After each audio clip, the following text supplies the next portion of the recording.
Up to that point, we were using a double dolly shot, but we weren't that far out of film school, so we still had that film school mentality.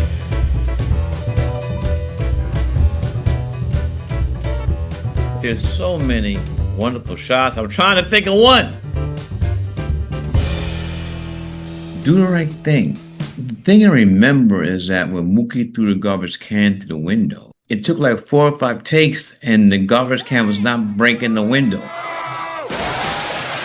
The whole cast and crew was yelling at me, riding me, Spike, lift some weights. The garbage can was just bouncing off the window. Sal's Sammy's Pizzeria like it was Kleenex or something. Finally, we carved some things in the window. Then the garbage can finally broke the window.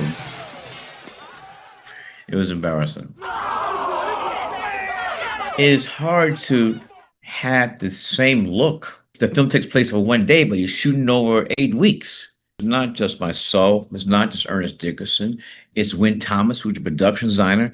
It's Ruthie Cole, who's the costume designer. So we all sat in a room and talked about how color would be a tool for us to show that this takes place in the hottest day of the summer. So right away we knew it was red, and orange.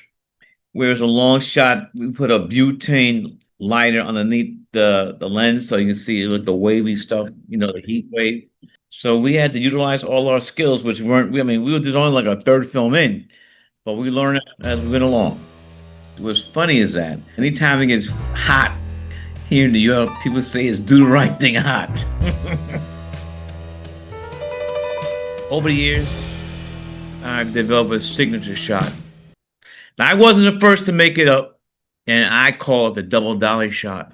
And the best use of it ever so far was in Malcolm X. And doing a year of research before we began to shoot, I read everything, saw everything, talked to people that knew Malcolm.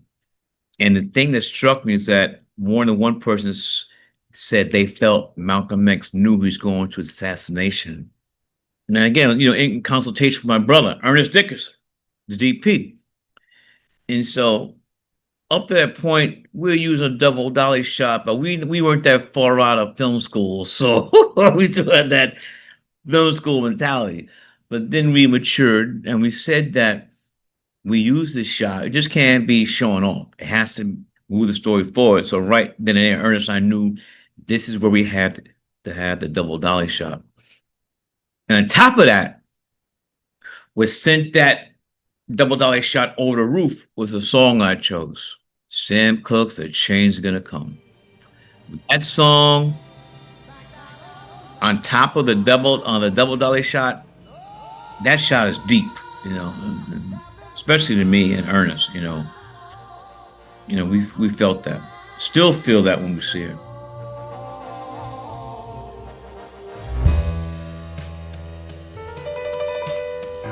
Ellen Kuros is a great DP, great person, my sister. And the first time we worked on was not a feature film, it was a documentary, 4 Little Girls. For those who don't know, that's a documentary about the 4 little beautiful Black girls who were murdered with the bombing of the 16th Street Baptist Church in Birmingham, Alabama during the Civil Rights Movement. Well, let me tell you the story, not that many, I've talked about it a couple of times. The film was done through HBO. And I knew from the beginning that the material, this film was, we submitted for the Academy Awards in the Best Feature-Length Documentary section. And to do that, you had to have a theatrical run for a week. In New York, it was we had the film forum. So right before we're gonna get that 1 week run to be qualified for the Oscars, I got a call from FBI. And I picked up, who is this? I said, well, this is Officer so-and-so for the FBI. I was scared shitless. And it turns out they wanted a print for the film. And a week later, they reopened that case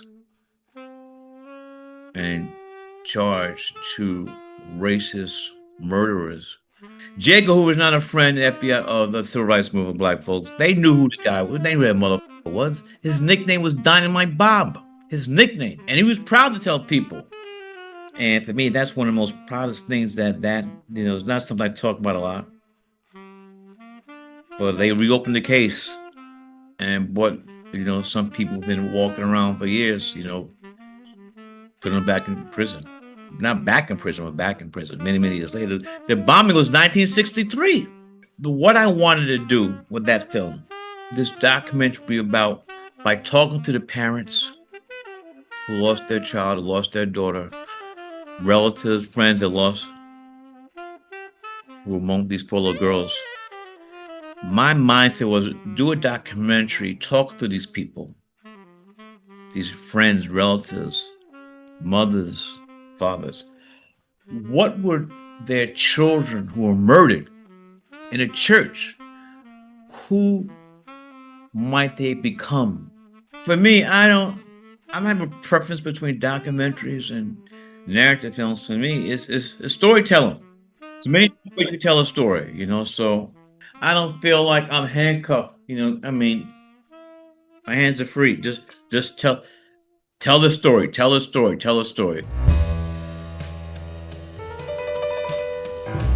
Let me think of a shot. Oh, I'll tell you the opening shot from Akira Seekers with the drone. You hear Denzel's voice, and the drone's going up. You see this terrorist at the top of the double Olympia. There's several shots with the drone in this film, but there's so many wonderful shots. I'm trying to think of one. Sorry, I don't have in front of me who is the drone operator, but he's great. Because a lot of ways it's become cliche. Same way the new technology comes, people just kill it. But that shot is exquisite. Ah, you finally listening to me. Well, number one, Kurosawa. Can you see this? He signed this to me. When he autographed something, he would do it with a paintbrush, the white paint. So the deer spike, Akira Kurosawa. We knew from the beginning that this was not a remake. The word is reinterpretation. Denzel and I knew that we were jazz musicians, great jazz musicians who were remaking American Standard. Julie Andrews singing My Favorite Things, Sound of Music, Roger Hammerstein, great, classic. John Coltrane did something else.